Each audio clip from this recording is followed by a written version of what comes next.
প্রতিবাদ জানাতে বাংলাদেশের জনগণকে ওই ভারতীয় হাই কমিশনারকে এই খুনি হাসিনাকে আশ্রয় দেওয়ার জন্য শুধু ধমক না লাথি দিয়ে দেশ থেকে বের করে দেওয়া উচিত ছিল।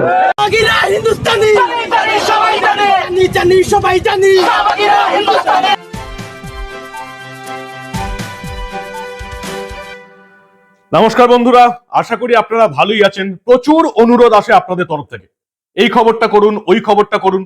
আপনারা যারা আমাদের প্রতিবেদন প্রতিদিন দেখেন তারা জানেন যে প্রত্যেকটা খবরই হয়, প্রত্যেকটা প্রতিবেদনই হয় ইস্যু ভিত্তিক। হয় রাজ্যের কোনো ইস্যু, নয় দেশের কোনো ইস্যু, নয় পলিটিক্যাল কোনো ইস্যু, আন্তর্জাতিক স্তরের কোনো ইস্যু।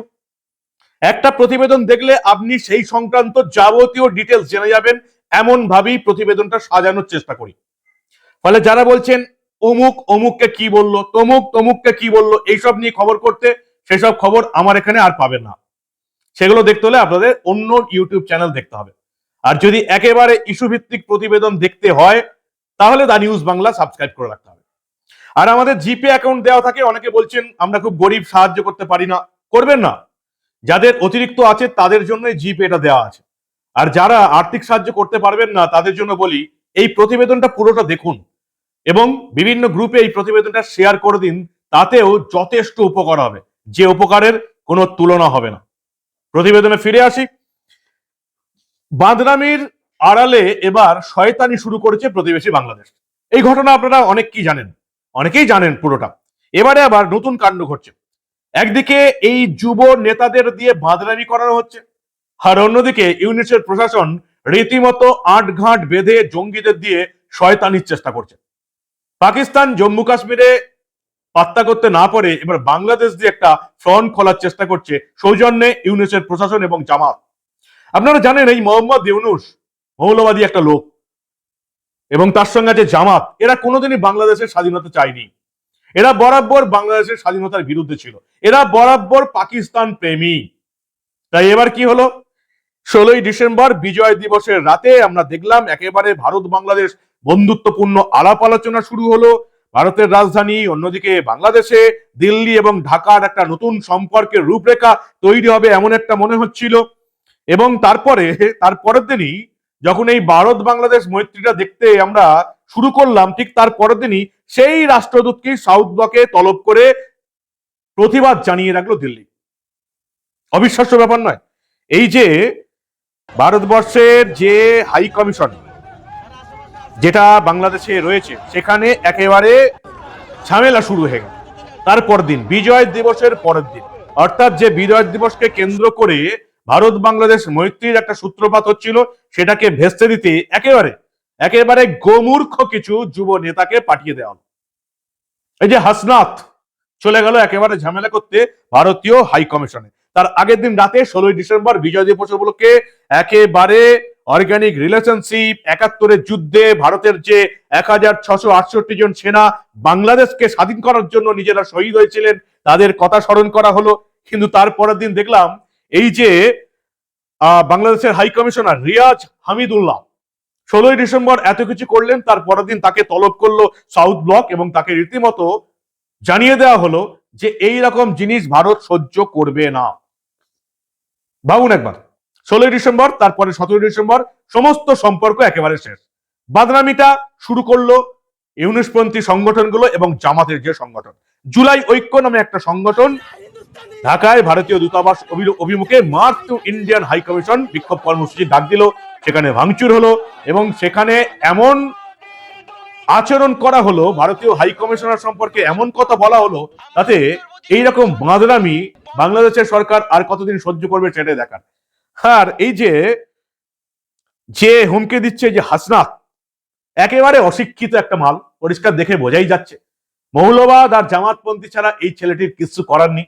লোকজনকে রীতিমতো উস্কানি দিচ্ছে। হাসনাত প্রথমে ভারতীয় হাই কমিশনার সম্পর্কে কি বললো, এবং তারপর ভারতের 7 সিস্টারকে নাকি টুকরো করে দেবে। মানে এত বড় গবেট কি করে যে নেতা হয়ে যায়, সেটা বাংলাদেশকে দেখে শিখতে হবে। কি বলছে দেখুন আপনারা। আজকে শুনছি বাংলাদেশ হাই কমিশনকে নাকি ভারত ঢাকায় ধমক দিছে, যে কেন আমরা ওই কথা বলছি। ধমক দিছে নাকি ওই ভারতীয় হাই কমিশনারকে এই খুনি হাসিনাকে আশ্রয় দেওয়ার জন্য শুধু ধমক না লাথি দিয়ে দেশ থেকে বের করে দেওয়া উচিত ছিল। আপনি আমার দেশের সন্ত্রাসকে আপনি পেলে পুষে বড় করবেন, তাদেরকে ট্রেনিং দিবেন, তাদেরকে অর্থ দিবেন। অন্তত 30,000 আওয়ামী লীগ কর্মী আছে পাসপোর্ট এবং ভিসা ছাড়া ভারত আশ্রয় দিয়ে রাখছে, রাখে নাই? তো আপনি আমার দেশের সন্ত্রাস আপনি পালবেন, বাংলাদেশকে আপনি ডিস্টেবিলাইজ করবেন, আর আমি আপনার সাথে বন্ধুত্বপূর্ণ সম্পর্ক রাখবো, এত ঠেকা পড়ে নাই। এই ভারতের যে সন্ত্রাসগুলো কদিন পরে পরে আমাদের দেশে ছেড়ে দেয়, ছাড়ছে কি না? ছাড়ছে না? বাংলাদেশের সন্ত্রাসগুলো ভারত আবার পাহারা দেয়, ট্রেনিং দেয়, অর্থ দেয়, দিয়া বাংলাদেশে কদিন পর ছাড়ে। আমাদের দেশে এসে দুষ্কর্ম করে না, তাদেরকে বারবার করে বলা হয়েছে, শুনে না। তো যেহেতু শুনে না, এখন আমাদের সন্ত্রাস যদি থেকে থাকে, তাদেরকে যদি আমরা বলি যে আপনাদের দেশের সন্ত্রাসগুলো আমরা বাংলাদেশে আশ্রয় দিয়ে টাকা পয়সা দিয়ে ট্রেনিং দিব, যদি আপনারা সেটা বন্ধ না করেন, এটা কি আমাদের অপরাধ? এটা কি আমাদের অপরাধ?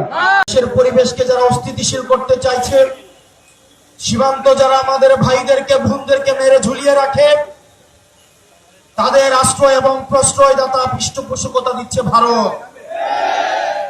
ভারতকে স্পষ্ট ভাষায় বলতে চাই, যারা আমার দেশের সার্বভৌমত্বকে বিশ্বাস করে না,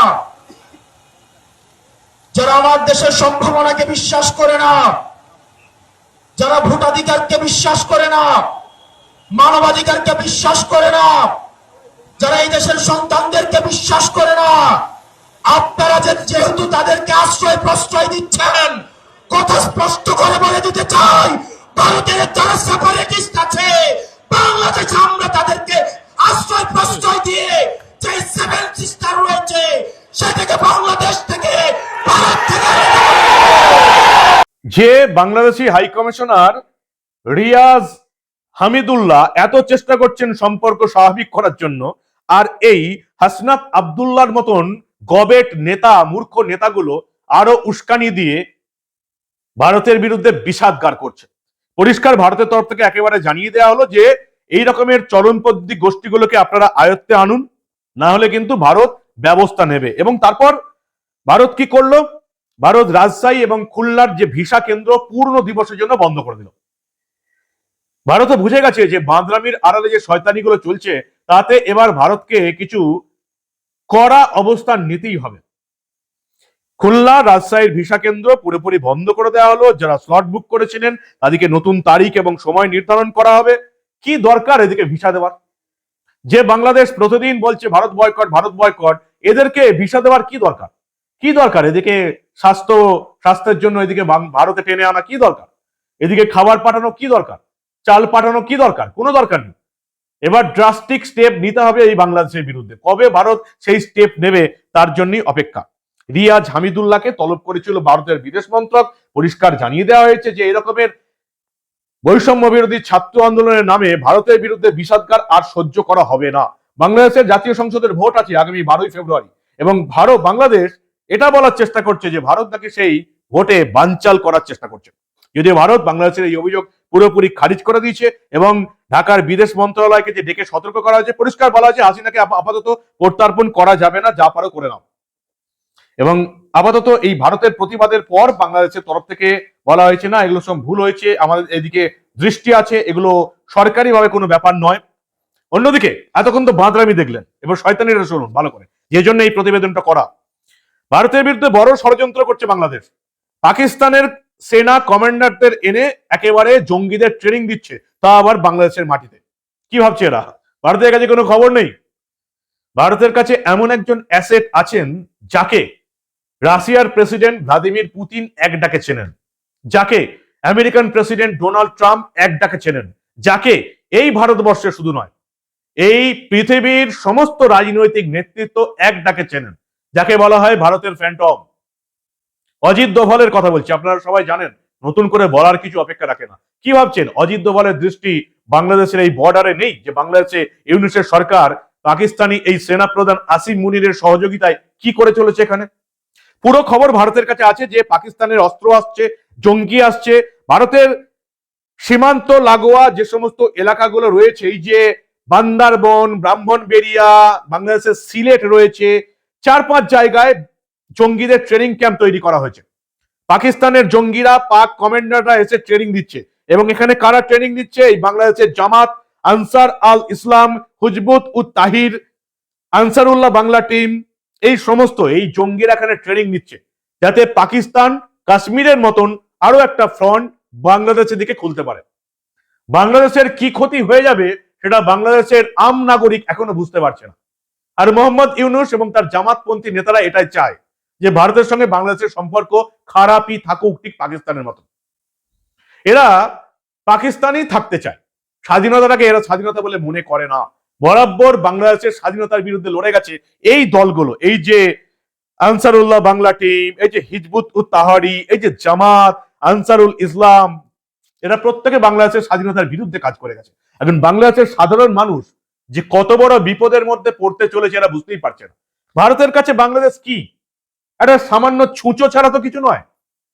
তারা নিজেদের আব্বু পাকিস্তানের অবস্থা দেখলো এই অপারেশন সিঁদুরের সময়। আর বাংলাদেশ এইটুকু একটা দেশ, একেবারে ভারতের সেনাবাহিনীর কাছে যে বললাম ইঁদুর আর ছুঁচো ছাড়া কিছুই নয়। তারা এরকম ভাবে বাঁদরামি করছে, একদিকে শয়তানি করছে।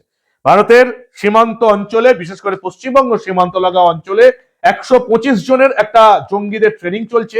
তার মধ্যে 50 জন আবার রোহিঙ্গা, পাকিস্তান কমান্ডার এবং জঙ্গিরা এসে এখানে ট্রেনিং দিচ্ছে। ভারত বিরোধিতার নয়া ঘুঁটি এখন বাংলাদেশ। কাশ্মীরে ফ্রন্ট ঠিক কাজ করতে পারছে না, এখন বাংলাদেশ পশ্চিমবঙ্গ সীমান্তে একটা ফ্রন্ট গড়ে তোলা হচ্ছে। যে জন্য অজিত দোভালকে আপনারা দেখেছেন গত 2 বছরের মধ্যে 4 বার এই পশ্চিমবঙ্গে এসে বিভিন্ন ইন্টেলিজেন্স এজেন্টদের সাথে কথা বলে যেতে। ফলে পশ্চিমবঙ্গের অবস্থাটা এখন কি অবস্থায় আছে এটা যদি আপনারা এখনো বুঝতে না পারেন আর কবে বুঝবেন। এই মুহূর্তে পশ্চিমবঙ্গে যে চোর দুর্নীতিবাজ এবং অনুপ্রবেশকারীদের আশ্রয় দেওয়া যে তৃণমূলের সরকারটা চলছে, এটা যতদিন না বিদেয় হবে ততদিন এই ভারতবর্ষের বড় বিপদে এসে বুঝতে হবে। পশ্চিমবঙ্গের পক্ষে অত্যন্ত বড় খতরা, কারণ পশ্চিমবঙ্গ বাংলাদেশ সীমান্তে এখন পাকিস্তানদের কমান্ডার জঙ্গি এসে বাংলাদেশি জঙ্গিদের ট্রেনিং দিচ্ছে। 125 জনকে ট্রেনিং দেওয়া হচ্ছে, অস্ত্রশস্ত্র, বোমা তৈরি, রিমোট কন্ট্রোলে কিভাবে বোমা তৈরি করা যাবে। এই রেজিমেন্টের নাম দেওয়া আছে আবার মহাজির রেজিমেন্ট। এখন পশ্চিমবঙ্গের সাধারণ মানুষ কবে বুঝতে পারবে কি বিপদের মধ্যে তারা দাঁড়িয়ে আছে, ততদিন মনে হয় বিপদ একেবারে বর্ডার পেরিয়ে পশ্চিমবঙ্গের বুকে ঢুকে পড়বে। ভারত যেটা বুঝতে পারছে যে তেহরানে যেভাবে মার্কিন দূতাবাস দখল করা হয়েছিল, সেভাবে ঢাকায় ভারতীয় হাই কমিশন যে কোনো দিন দখল করতে পারে এই জুলাই ঐক্যের নামে।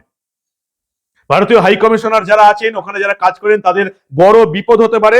1979 সালে ইরানের কট্টরপন্থীরা তেহরানে অবস্থিত মার্কিন দূতাবাসে হামলা চালিয়ে দখল করে নিয়েছিল। গতকালের যে ঝলক দেখা গেছে বাংলাদেশের মাটিতে, তাতে ভারতীয় হাই কমিশন এবার বিপদের আশঙ্কা করছে। যে কোনো দিন এই জুলাই ঐক্যের নামে জামাত, আনসারুল্লাহ বাংলা, এরা মোহাম্মদ ইউনূসের দল, মৌলবাদী দল, যে কোনো মুহূর্তে ভারতীয় হাই কমিশনে ঢুকে সেটা দখল করে নিতে পারে এবং বিপদের মধ্যে পড়বে ভারতীয় হাই কমিশনার এবং সেখানে যারা চাকরি করেন তারা। ফলে ভারত আপাতত বাংলাদেশকে সতর্ক করে দিচ্ছে এবং এক পাশে বাঁদরামি, অন্যদিকে জঙ্গিদের আশ্রয় দিয়ে জঙ্গি তৎপরতা বাড়িয়ে শয়তানি ঘটানো হচ্ছে, জঙ্গিদের ট্রেনিং দেওয়া হচ্ছে। বাংলাদেশের সাম্প্রতিক কয়েকটি ঘটনা জানানো হয়েছে বাংলাদেশের হাই কমিশনারকে। রিয়াজ হামিদুল্লাহকে বিদেশ মন্ত্রকে তলব করে নয়াদিল্লির তরফ থেকে উদ্বেগ প্রকাশের পাশাপাশি ওই দেশকে এই জঙ্গিবাদের মোকাবিলায় আরো বেশি দায়িত্বশীল এবং ব্যবস্থা নেওয়ার কথা বলা হয়েছে। সমস্যাটা হচ্ছে যে এই বাংলাদেশটা এখন মোহাম্মদ ইউনূসের রাজত্বকালে পুরোপুরি মৌলবাদী জামাতের হাতে চলে গেছে, যেখানে জঙ্গিরা রাজত্ব করছে। আপনারা দেখেছেন মোহাম্মদ ইউনূস রাজত্ব নেবার পরেই জঙ্গিদের বাংলাদেশের জেল থেকে বের করে দেওয়া হয়েছে, যাতে তারা এই পাকিস্তানি কমান্ডার, পাকিস্তানি জঙ্গিদের হাতে পড়ে ট্রেনিং পায় এবং এই পশ্চিমবঙ্গ বাংলাদেশ সীমান্তটাকে ব্যবহার করে ভারতে ঢোকে এবং নাশকতামূলক কার্য করে। সমস্ত খবর ভারতের কাছে আছে। অজিত দোভাল খবর রাখেন না এমন কোন দেশ, এমন কোন জায়গা এই পৃথিবীতে নেই। ফলে বাংলাদেশের যে সমস্ত ছুচোরা ভাবছে আমরা বিশাল কিছু তীর মারতে চলেছি, তারা মূর্খের স্বর্গে বাস করছে। কিন্তু দুঃখের বিষয় এটাই, ভারত আজ অব্দি এই বাংলাদেশকে নিজেদের ভাই মনে করে তাদের সহায়তা করে এসছে। এই যে ভিসার জন্য 2টো হাই কমিশন বন্ধ রাখলো, ভারতও কিন্তু একটা বার্তা দিচ্ছে যে এবার কিন্তু কড়া পদক্ষেপ নেওয়ার সময় এসে গেছে বাংলাদেশের উপর। বাংলাদেশের মানুষ কিন্তু সবচেয়ে বড় ভুক্তভোগী হবে এই জামাত আর মৌলবাদীদের উত্থানে। কি বলবেন আপনারা? কি করা উচিত ভারতের? সমস্ত রকম বাণিজ্য, সমস্ত রকমের প্রবেশ এই দেশে সবকিছু ভারতের এই মুহূর্তে বন্ধ করে দেওয়া উচিত। বাংলাদেশের সঙ্গে সমস্ত বাণিজ্য এই মুহূর্তে এক শর্তে বন্ধ করে দেওয়া উচিত যে বাংলাদেশ ভারতের বিরুদ্ধে কোনো জঙ্গি কার্যকলাপকে মদত দেবে না। কিন্তু ইউনিসেফ প্রশাসন যতদিন থাকবে সেটা ঘটবে না। ফলে ভারত বাংলাদেশের সম্পর্ক যতই আমরা এই 16ই ডিসেম্বর বিজয় দিবসকে কেন্দ্র করে একটা মাখো সম্পর্ক দেখানোর চেষ্টা করি না কেন, ভারত বাংলাদেশের সম্পর্ক একেবারে তলানিতে চলে গেছে। যে কোনো দিন ভারত বাংলাদেশকে নিয়ে ড্রাস্টিক ব্যবস্থা নেবে, যেমন তারা পাকিস্তানকে নিয়ে নিয়েছে। কি বলবেন আপনারা? আপনাদের মূল্যবান এবং গুরুত্বপূর্ণ মতামত জানান দা নিউজ বাংলার কমেন্ট সেকশনে। একটা প্রতিবেদনে পুরো বাংলাদেশ ইস্যুটাকে তুলে ধরার চেষ্টা করলাম। যদি মনে হয় এই প্রতিবেদন এই বাংলার প্রতিটা মানুষের দেখা উচিত, তাহলে অবশ্যই নিজের দায়িত্ব নিয়ে বিভিন্ন গ্রুপে শেয়ার করবেন। দেখতে থাকুন দা নিউজ বাংলা। আমরা আবার আন্তর্জাতিক দুনিয়ায়, বিশেষ করে ভারত বাংলাদেশ সীমান্তে কি ঘটে চলেছে, ভারত বাংলাদেশের মধ্যে কি ঘটে চলেছে, এই রকমের অনেক ঘটনায় চেপে রাখতে দেব না।